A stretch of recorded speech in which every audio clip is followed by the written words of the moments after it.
నేటి పునీతులు పునీత యాకోబు గారు.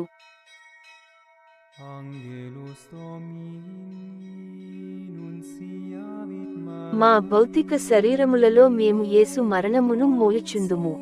గురువారం, జూలై 25, 2024.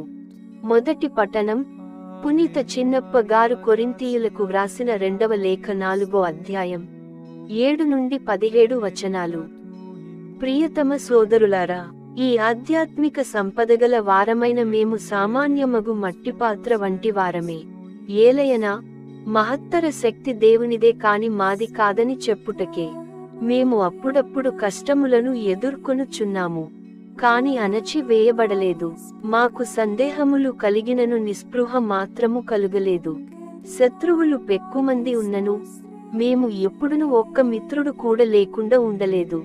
తీవ్రమగు గాయములు తగిలినను మేము నశింపలేదు. సర్వదా మా భౌతిక శరీరములలో మేము యేసు మరణమును మోయుచుందుము. ఏలయనా ఆయన జీవితము కూడా మన శరీరములయందే ప్రదర్శింపబడును గదా. మా జీవిత కాలమున యేసు కొరకై మేము మరణించు ప్రమాదము ఎల్లప్పుడూ ఉన్నదే. అందువలన మా మర్త్య శరీరముల యందు ఆయన జీవితము ప్రదర్శింపబడుచున్నది. మృత్యువు మాయందును జీవము మీయందును కార్యసాధకమగుచున్నదని దాని అర్థము.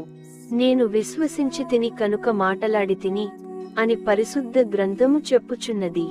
అట్టి విశ్వాసముతో మేము విశ్వసించుచున్నాము కనుక మాటలాడుచున్నాము. యేసు ప్రభువును మృతులలో నుండి లేపిన దేవుడు, యేసుతో పాటు మమ్మును లేవనెత్తి మీతో సహా ఒకచోట చేర్చి ఆయన సమక్షమునకు తీసుకుని పోగలడని మాకు తెలియును. ఇది అంతయును మీ కొరకే.